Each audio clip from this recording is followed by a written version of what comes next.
Bienvenue à Brothers View, un podcast où on essaie d'apporter différentes perspectives. en gardant un point de vue biblique. Moi c'est Raphaël. Moi c'est Mickaël. Comme promis, on vous apporte la thématique de l'attitude de cœur. Peut-être certains se sont demandé pourquoi apporter cette thématique. Pourquoi c'était sur notre cœur de parler de cette attitude de cœur, Mickaël, C'est beau. n'est-ce pas? Du coup, Mickaël, est-ce que tu as une réponse? Comment on est arrivé sur ce sujet? On argumente souvent avec ça et on n'a jamais vraiment défini ce que c'est. C'est pour ça qu'il faut qu'on définisse ça pour nous et dire qu'est-ce que ça veut dire l'attitude de cœur si on veut l'utiliser comme argument. C'est pour ça que ça nous tenait à cœur. Ouais, et puis je pense aussi que c'est un sujet un peu éthique, on va dire. Parce que beaucoup de choses, on peut dire, bon, si tu l'as fait avec la bonne attitude de cœur, c'est bon. Sauf que, qu'est-ce que ça veut dire, cette bonne attitude de cœur? C'est tellement une réponse simple à dire, mais après, à argumenter, à répondre, qu'est-ce que c'est réellement, cette attitude? Enfin, peut-être, on peut même pas définir cette attitude. C'est quelque chose de subjectif que chacun devrait, Ou très personnel, ouais. doit savoir pour lui, devant Dieu. Est-ce qu'une définition, c'est de pouvoir se tenir devant Dieu de ce qu'on a fait? Être fier d'avoir tué quelqu'un? Et puis en fait, c'est ça aussi le truc, c'est que du coup, si on a la bonne attitude de cœur, est-ce qu'on peut vraiment faire des mauvaises choses? Par exemple, on a pu tuer quelqu'un avec la bonne attitude de cœur. Waouh! Tu veux toujours dans les extrêmes. Il faut toujours. Non, mais un truc moins extrême, ce serait de voler. Mais même tuer. Si tu vas tuer un dictateur, et ce sera mieux, pourquoi pas? C'est tout un débat qu'on a déjà eu avec Greg, et on va pas relancer. Et du coup, on va déjà parler de qu'est-ce qu'on pense quand on parle de cœur, tout simplement. Le cœur. Que c'est le cœur? Ouais. Donc, dans notre thématique, l'attitude de cœur, qu'est-ce que c'est la partie cœur? Moi, je définirais ça la partie qui est émotionnelle et qui dégage les émotions. Donc, l'émotion dans ton cœur, quoi. Ouais, Quelque exactement. chose de plus moderne, on va dire. Parce que le cœur, dans la compréhension hébraïque, dans l'Ancien Testament, c'est tout. C'est ton cerveau, c'est tes émotions, donc c'est ta pensée. Enfin, les personnes qui ont écrit l'Ancien Testament n'avaient pas de concept du cerveau, donc tout ce qui était justement la réflexion, ça venait aussi du cœur. C'est pour ça qu'on a ces magnifiques versets comme « Garde ton cœur à tout prix ». C'est l'endroit où le corps est dirigé. Moi, je définirais le cœur pas juste avec les émotions, mais aussi avec tout ce qui est réflexion. Donc, Moi, ça rentre dans l'attitude. Quoi? L'attitude, c'est ce qui est réflexion. mais du coup, Puis l'attitude, elle vient. Oui, c'est pour ça que Ça veut l'attitude, dire elle vient pas du cœur. ça veut dire la réflexion de tes émotions. Ouais, oui. Si on prend ta définition de l'attitude et puis du cœur. Ouais. Ou la réflexion, non, dans le sens, l'attitude, oui, l'attitude, c'est le produit, c'est dans le sens, tu travailles les émotions, tu travailles tes pensées, puis ça met ensemble. Mais c'est sûr que les pensées, pour moi, c'est plus dans le cerveau que dans le cœur. Bon, justement, c'est parce que tu as un concept de cerveau et que tu... Oui, voilà, je suis moderne. Exact. Et de ce fait, tu vas plutôt parler des émotions quand tu parles de l'attitude de cœur, ou bien est-ce que tu vas quand même prendre la réflexion avec? Ah non, je prends la réflexion avec. Donc le cœur, dans l'attitude de cœur, ça va être quand même un peu le tout. Oui. Ok, donc en fait, c'est simplement une métaphore pour dire l'attitude de ton être. Bon, parfait. Mais on dit toujours ce que le cœur désire, dans le sens. C'est très biblique, oui. Oui, c'est très biblique, mais tu vois, c'est dans ce sens-là où on se dit toujours, c'est le cœur qui aime, qui désire, qui veut. Et pour moi, c'est la même chose dans le sens, si t'as une attitude mentale, cerveau, qui est juste, mais ton cœur n'est pas juste, ça va pas. En dissonance. Oui, exactement. Mais voilà, c'est un problème de définition. C'est pour ça que on va parler maintenant attitude de tout ton être quand on parle de l'attitude de cœur. Est-ce qu'on est d'accord avec ça? Oui. Parfait. Maintenant, c'est la question de quelle attitude Dieu a envie de nous. De quelle attitude Dieu a envie qu'on a comme attitude de cœur. Quelle attitude de cœur Dieu a envie?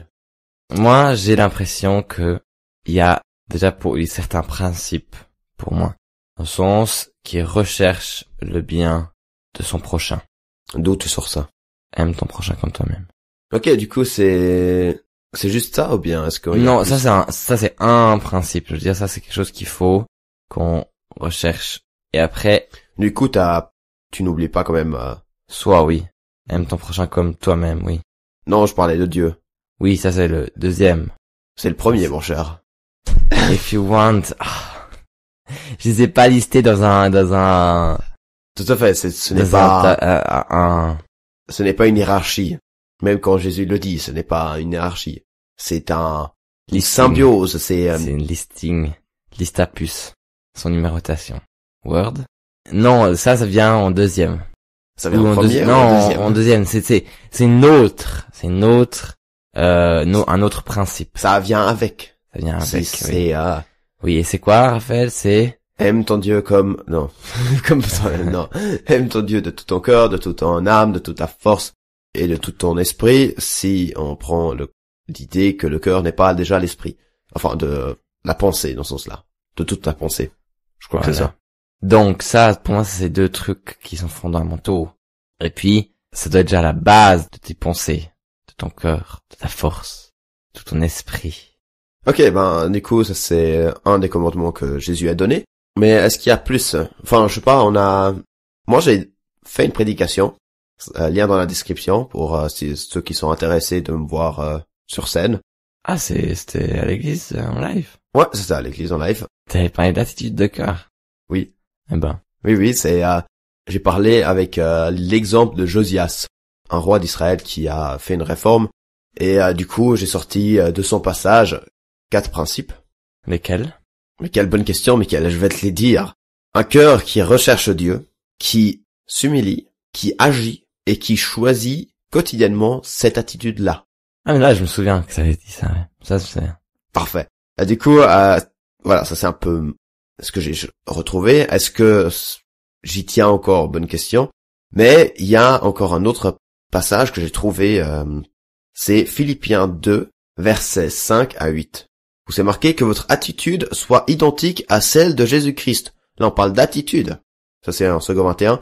Lui, qui est de condition divine, il n'a pas regardé son égalité avec Dieu comme un butin à préserver, mais il s'est dépouillé lui-même en prenant une condition de serviteur, en devenant semblable aux êtres humains. Reconnu comme un simple homme, il s'est humilié lui-même en faisant preuve d'obéissance jusqu'à la mort, même la mort sur la croix. Donc ça rejoint en tout cas l'humilité, de servir. Je pense qu'on peut très bien dire aussi d'aimer son prochain comme soi-même et aimer Dieu de toute sa force, de tout son âme, etc. Voilà. C'est juste, moi je pense que c'est ce que toi t'as listé, c'est plus des principes plus concrets de aime ton prochain comme toi-même et aime Dieu de tout ton cœur. Est-ce que ça veut dire que la seule définition de l'attitude de cœur c'est aimer son prochain? Ou est-ce qu'on doit le définir un peu plus? Moi je pense que c'est un principe de base, puis c'est-à-dire que mais c'est-à-dire, qu'est-ce que ça veut dire concrètement? Est-ce que ça veut dire qu'on est passif? Est-ce qu'on est actif? Est-ce on avance? On recule? On reste? Ça, je pense que c'est plus à définir. Parce que c'est sûr que si on dit aime ton prochain comme toi-même, c'est-à-dire quoi? À chaque décision que tu prends, tu dis est-ce que ça fait du mal à mon prochain? Ou est-ce que tu dis à chaque matin quand tu te lèves, ouais, je vais aimer mon prochain comme moi-même? Si on parle d'attitude, c'est clair que c'est plus déjà un positionnement intérieur où on se dit aujourd'hui, je vais aimer mon prochain comme moi-même et je vais aimer Dieu de tout mon être. Et moi, je l'ai défini comme un choix quotidien. Et ouais, je dirais que l'attitude, ça commence par un choix, par cette disponibilité de vouloir aimer son prochain et aimer Dieu de tout son être. Ouais, c'est vrai que ça, je trouve intéressant. Puis après, tu disais humilier. Ouais, qui s'humilie. Ça, je trouve aussi important. Bon, ça rentre dans ce aime Dieu comme tout ton, de tout ton être. Là, ça rentre là-dedans, je trouve. Ouais, enfin, bien sûr, ça revient aussi avec ce que Jésus a fait, c'est qu'il a été, oui, comme Philippiens l'a écrit, voilà, il s'est humilié lui-même en faisant preuve d'obéissance jusqu'à la mort. Bon, du coup, on peut se dire, l'attitude de cœur, pour l'instant, la base qu'on a, c'est aimer son prochain comme soi-même et aimer Dieu de tout son être. Et une sous-catégorie de ça, enfin un truc un peu plus concret, c'est cette humilité. Oui. Et un choix quotidien. et ce choix quotidien, enfin parce que cette attitude c'est plutôt un choix. J'avais dit aussi un cœur qui recherche Dieu, mais si on parle de aimer Dieu de tout son être, ça veut dire qu'on recherche Dieu de tout son être. Ouais, c'est ça. Et je pense que c'est aussi de rechercher constamment sa volonté. Et c'est là où je trouve que c'est intéressant, c'est que en se disant, t'essayes de rechercher toujours la volonté de Dieu et toujours le bien pour ton prochain, et pour toi bien sûr aussi. Je pense que c'est, même si tu fais faux, t'as essayé de rechercher, tu vois, ton cœur désirait de rechercher la volonté de Dieu et tout ça. Ouais, c'est ce que j'avais aussi dit, un cœur qui doit agir aussi. Une attitude devrait aussi se montrer et se prouver par des actions. Et ce que j'ai aussi prêché dans ce sens, c'est que je suis persuadé que si on est justement dans cette attitude-là de aimer son prochain comme soi-même et de aimer Dieu de tout son être, si on agit avec cela, Dieu ne va pas nous laisser rentrer dans un mur. C'est que je crois que en ayant ça, on va déjà agir de manière correcte. Et si, par je ne sais pas quoi comme raison, on le fait pas quand même correct, enfin selon Dieu, je crois que Dieu va nous rattraper, va nous reguider, enfin voilà. Bon, est-ce qu'il y a encore d'autres principes pour l'attitude de cœur? Moi, je pense qu'il n'y a pas d'autres principes. Moi, je sais que pour moi, ce qui est très important, c'est vraiment de réaliser que sans Dieu, on n'est rien. Développe. Dans le sens de réaliser que nous, on n'est que humains et qu'on a besoin, et ça rentre un peu dans cette côté humilité qui fait que on réalise qu'on est rien et personne, mais qu'à travers Dieu, à travers Jésus, on peut être un fidèle serviteur. Bon, après ça c'est personnel, hein. Oui, c'est personnel. Enfin, justement, ça dépend à quel point est-ce qu'on voit l'humain en tant qu'un être qui est perdu, qui ne peut vraiment rien sans Dieu, ou est-ce qu'on voit plutôt un humain positif qui agit bien, qui peut agir bien, qui n'est pas pécheur dans son être même. Oui, non, mais je sais pas, pour moi, c'est pas dire que je peux rien faire de bien, mais je sais que si je veux aller dans la volonté de Dieu, avancer avec lui, j'ai besoin de lui. C'est ça que je veux dire. C'est une interprétation. Oui, bon, oui. Mais ouais, du coup, pour toi, c'est quand même important de te dire, bon, j'ai besoin de Dieu pour cela. Ouais. Là, t'as besoin de la grâce pour cela. Ouais. Ah, bah, c'est clair. Moi, je crois aussi que si un jour, je ne recherche pas la volonté de Dieu, dans le sens que je ne choisis pas d'aimer mon prochain comme moi-même et d'aimer Dieu de tout mon être, faudrait avoir un mot pour raccourcir ça. Ouais. De faire selon le commandement de Jésus, on va dire ça comme ça. Ben, je crois qu'il y aura la grâce pour justement nous rattraper, pour nous reguider, etc. Et surtout, c'est la question, est-ce que Dieu a une volonté pour nous, spécifique? Est-ce qu'il a un plan pour nous? Spécifique. Mais bon, tout ça c'est dans le prochain podcast. Est-ce que Dieu a un plan pour nous? Mais maintenant, oui. Est-ce que tu as encore d'autres principes? Non, j'ai pas d'autres principes, mais on vient de passer 2 jours au ICF Conference Send Revival. Pour ceux qui ne savent pas ce que c'est le réveil, vous pouvez regarder notre podcast sur le réveil. Exactement. C'est une conférence à Zurich, du ICF Movement. Et puis, il y avait Pastor Mark, ce qui est un nom de famille pas très simple à prononcer. Et il a parlé de l'attitude de cœur. Puis c'est vrai qu'on en parlait pendant la conférence qu'on voulait faire un podcast sur ça. Puis après, je crois 2-3 sessions plus tard, il parlait de ça. Et puis, il a amené 3 choses qui coulent, ou moi j'appellerais ça va des principes, mais qui coulent des 2 principes des commandements de Jésus. La vulnérabilité, la simplicité et l'attente. Ce que moi je trouve très intéressant, c'était la vulnérabilité. J'ai souligné avant aussi, avec ce côté de humilier et tout ça, qui va un peu main en main. Tu peux encore expliquer comment il est arrivé sur ces 3 points? Il est arrivé sur ces 3 points sur l'histoire du pharisien et du collecteur d'impôts qui prient dans le temple. Et il parlait de ce fait qu'il y avait 2 qui sont entrés dans ce temple, 2 ont prié, et un est ressorti transformé. Ça, c'était son thème qui suivait toute la prédication, parce que on voyait que le collecteur d'impôts, si vous allez voir dans les textes, le collecteur d'impôts, il est très humble et dit, je suis un simple pécheur, Dieu vient m'aider. Comme ça. Dans ce style-là, c'est pas mot à mot. Et puis, t'as le pharisien qui prie avec toute son arrogance en disant, quelle chance, je suis pas un pécheur comme ce collecteur d'impôts et je peux, Ouais, Il dit encore qu'il jeûne et qu'il donne son 10e, comme un bon pharisien. Et puis là, ça me montre aussi un peu ce côté, Ou comme un bon chrétien. Qu'est-ce qui est un bon chrétien? Et moi, ça me remonte ce côté où c'est aussi là, il faut pas qu'on devienne arrogant. Et on a l'impression c'est vrai que moi je me dis, pour moi c'est très important de se dire non mais c'est pas moi qui fais quelque chose. C'est pas parce que j'ai prié pour un miracle que c'était parce que j'ai jeûné, je donne ma dîme, qu'il y a eu un miracle. Et là je reviens, je vois ce pharisien, c'est un peu l'extrême, hein.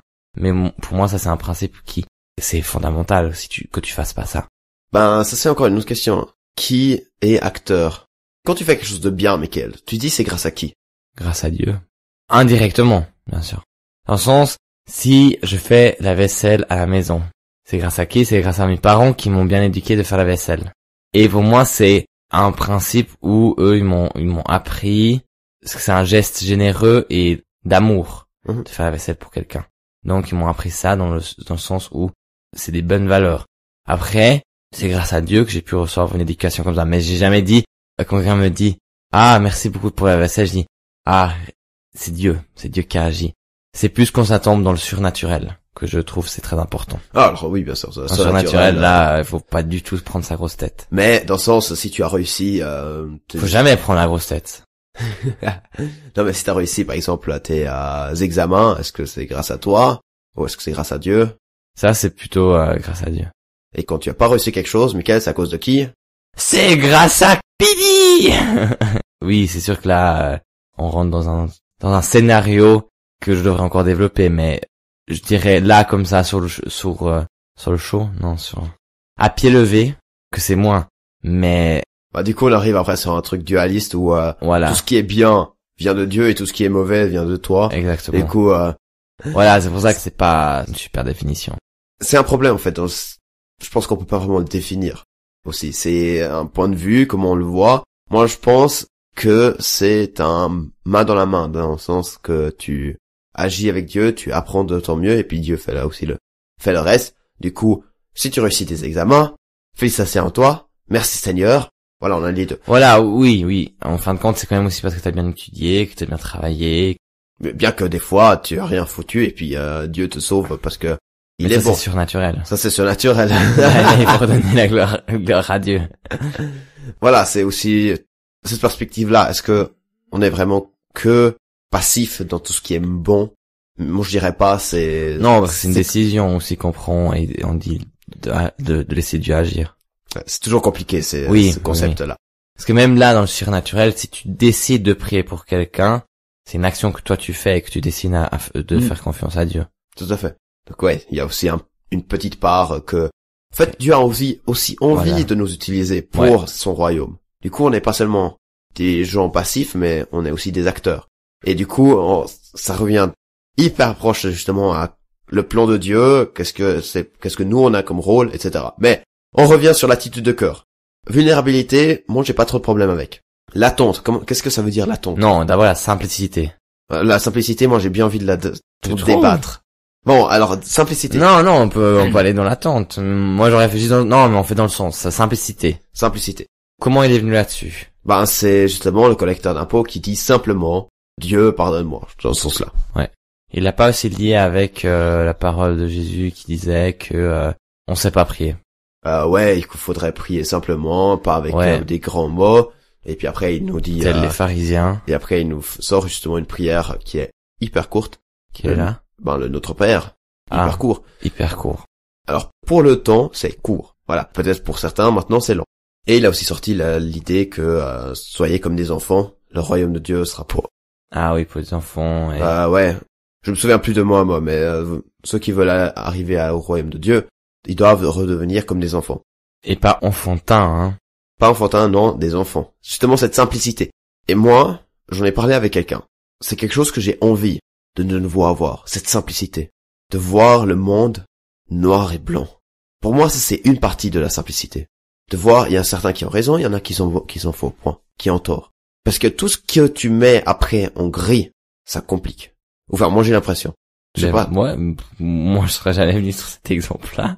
Ben, je sais pas, toi tu vois la simplicité dans quel sens? Moi je pense que la simplicité c'est aussi ce fait de pas toujours vouloir faire un grand truc de tout. Là, je suis d'accord, ça revient un peu dans ce côté. Non, mais il y a du gris, il y a plusieurs avis, il faut tout constater et tout. Oui, c'est une partie, je réalise ça maintenant.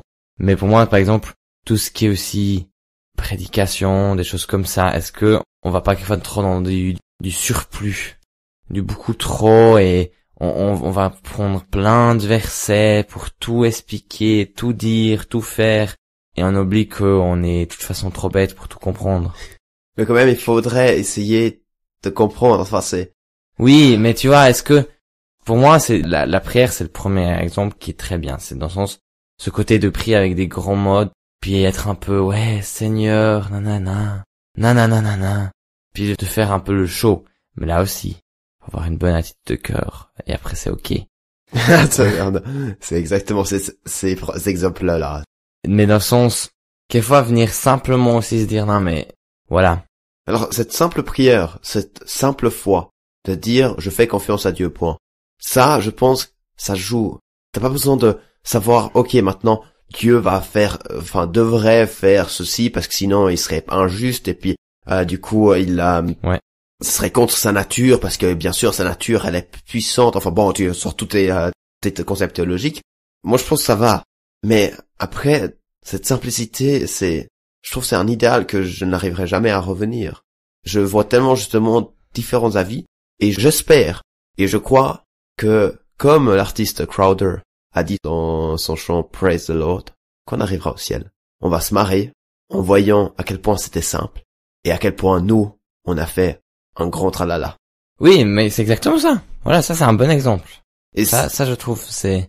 Mais pour l'instant, je n'arrive pas à comprendre Dieu. Dieu surpasse mes compréhensions. Et dans cela, je peux me dire, ok, la simplicité de le faire confiance. Ça, je peux me dire, ok.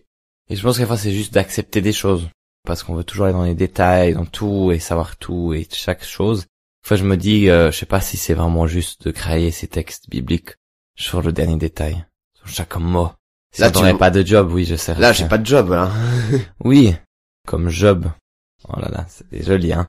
Mais, oui, t'aurais peut-être pas de job, mais dans le sens, est-ce que c'est, à chaque fois qu'on regarde des prédications, moi, j'ai l'impression en moyenne, c'est ceux qui sont le plus simples, le plus pratique, le plus terre à terre. On prend un texte biblique et on sort des choses, on les apprécie mieux et on en sort beaucoup plus que ces grands trucs où c'est des grandes où on fait un gros tam-tam. Ça c'est une question que je me suis posée. Est-ce que les églises libres ou évangéliques, comme on veut le dire, ont plus de succès parce que ils restent simples, parce que pour eux il y a cette tendance de noir et blanc. Ouais. Nous on est juste, eux ils s'en foutent. Alors Mais peut-être mais c'est un peu ce que l'homme recherche tout le temps, hein. Juste ou faux. Oui, c'est de pouvoir définir.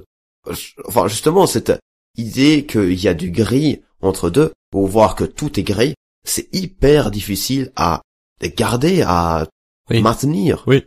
Du coup, pour moi la simplicité, moi j'ai trouvé ça justement critique. Est-ce qu'on peut dire que c'est la simplicité dans la foi? Oui, mais ouais, je pense, moi c'est plus dans ce sens, être simple devant Dieu. C'est pas là où il disait aussi, il faut nommer les choses et pas... Oui.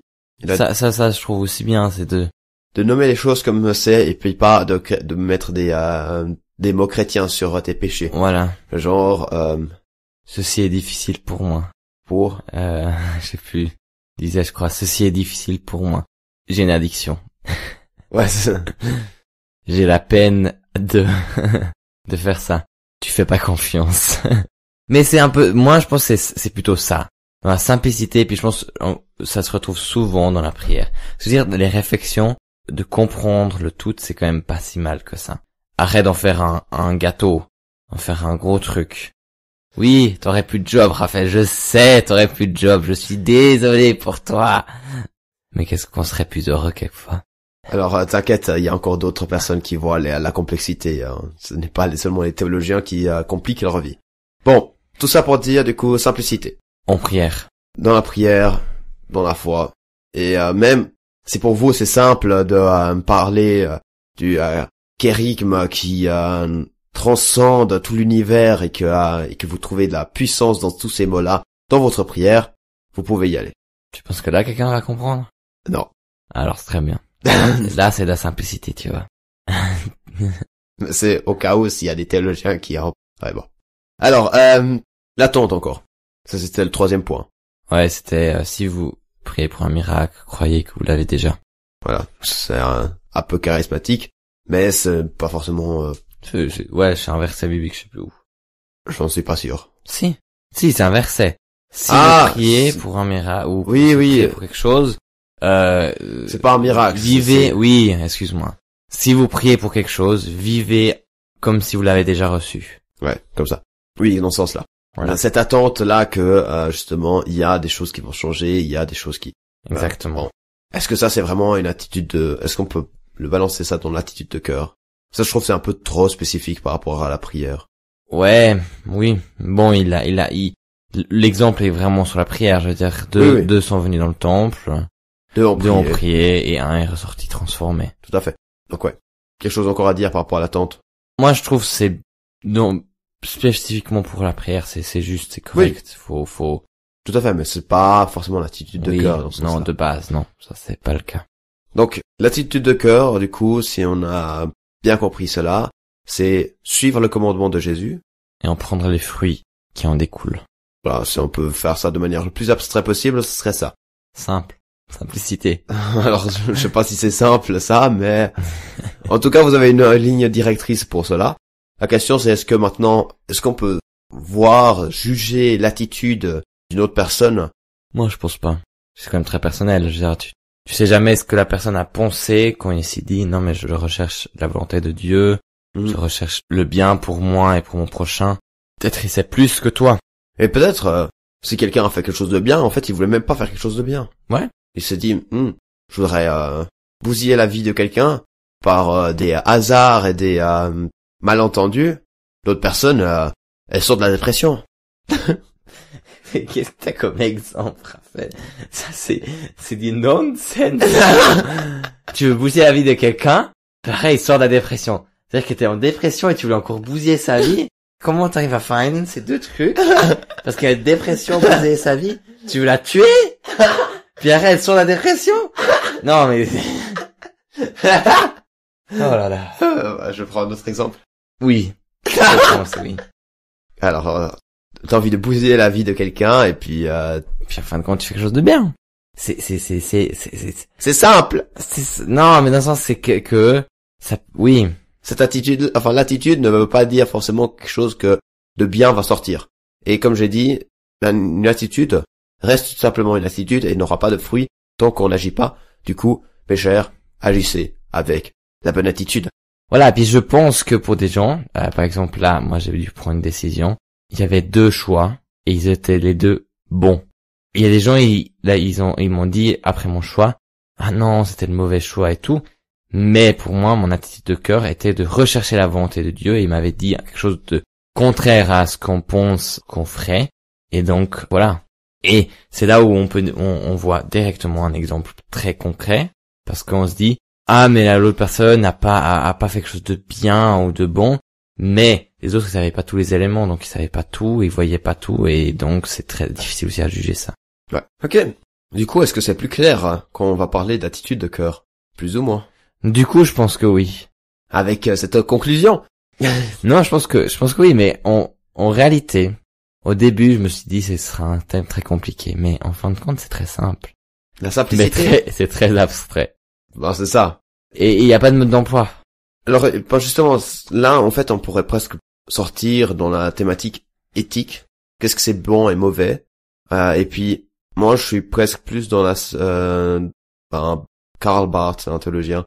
Il est plutôt dans l'idée de situation. Donc ça veut dire que sur la situation même, on peut regarder si c'est bon ou mauvais, mais on peut pas dire ce principe-là, c'est mauvais, ce principe-là, c'est bon. Ouais. Lui, il fait confiance que le Saint-Esprit va guider les gens pour le bon choix.